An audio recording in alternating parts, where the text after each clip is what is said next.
Hello everyone. Today discuss about a stress strain curve for a mild steel.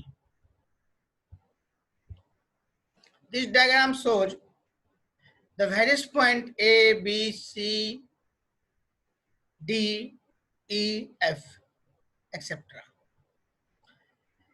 In what horizontal direction strain and vertical direction stress. A stress strain diagram for a steel specimen is generally plotted by performing tensile test in which a specimen having gauge length L naught and initial cross section area A naught is taken. Now, what is the A, B, C, D, E, F? All point discussed in the above slide and the next slide. Now, part OA. In this region, the stress is proportional to a strain and is called the limit of proportionality.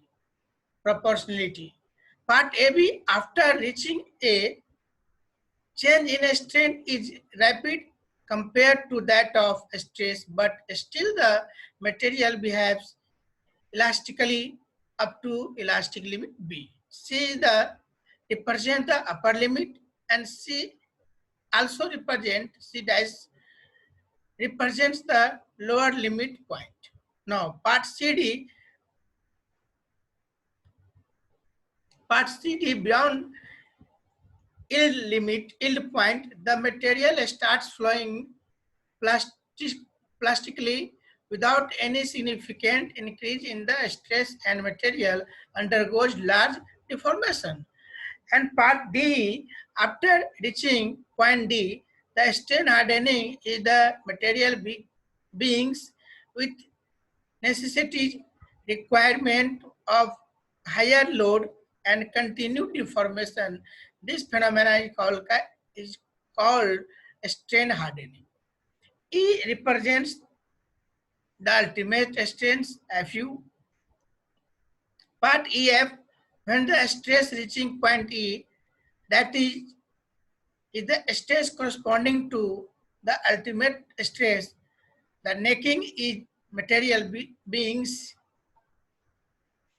F represents breaking points, the stress corresponding to the breaking load. All point discussed. Now again, this diagram. The point OA is the straight line and OB is the proportional limit.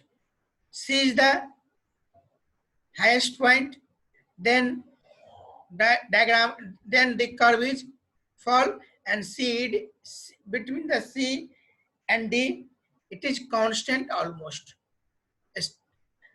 Stress is constant. And E is the highest point and F is the fracture point. That point आप material को use नहीं कर सकते हो. F के बाद जो material है वो आपका फ्रैक्चर हो जाएगा. This is the stress strain curve of mild steel. Now, rolled steel section. The various types of section are available in markets. Rolled section means I section. The flange width all are discussable. Alpha is the flange angle, and axis XX, R1 radius, R2 radius, B minus T by 4 this length, and this R and vertical axis is Y. This is available in market. And design the I section. In the designing portion is the unit 2. So please take here diagram and analyze wave and flange.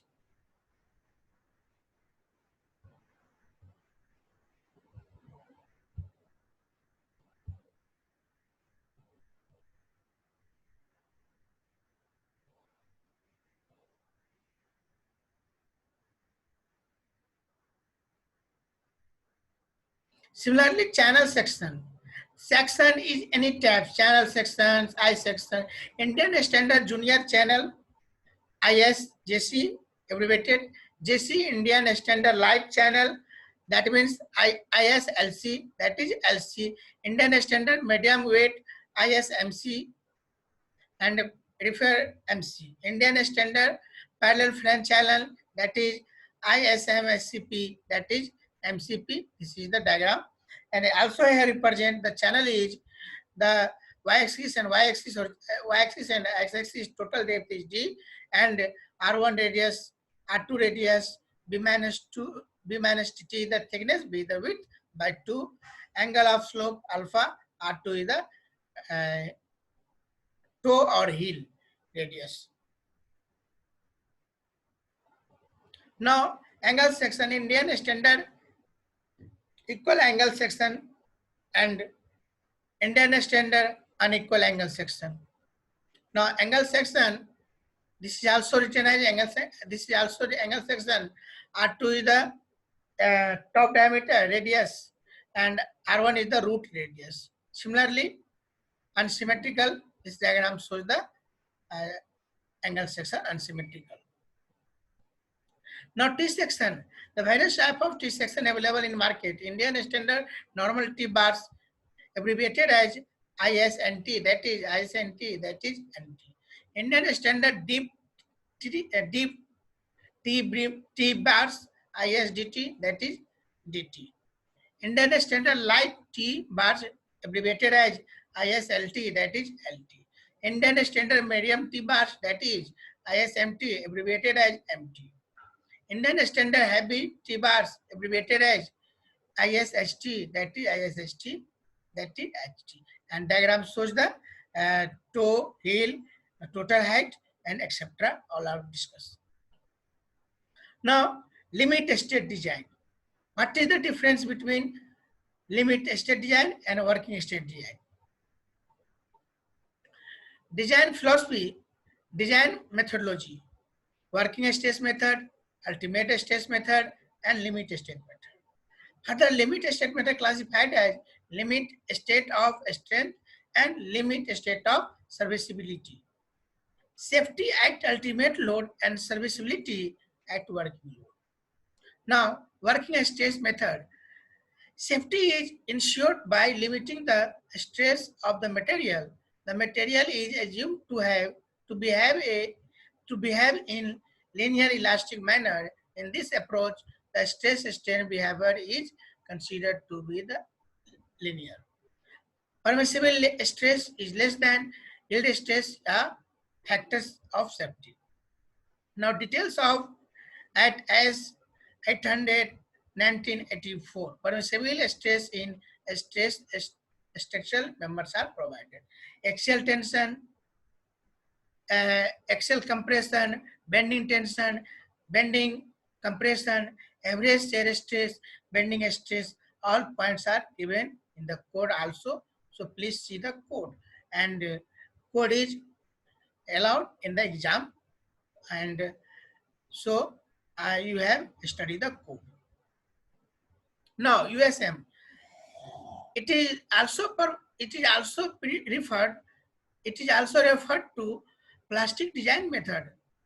In this case, the limit state is attained when the members reach plastic moment stress MP and the structure is attained into a mechanism. The safety measure of the structure is taken care of by an appropriate choice of load factor. It is multiplied to the working load and it is checked with respect to the ultimate load corresponding to the number. Now, working load into factor, load factor less than equal to ultimate load. That means limit state method also consider load factor. LSM, limit state method. In limit state design method, the structure is designed in such a way that it can safely withstand all kind of loads that may act on the structure under consideration in its entire design life. In this approach, the science of reliability based design was developed with the objective of providing a rational solution to the problem of adequate safety. Uncertainty is referred reflected in loading and material strength. Okay, thank you.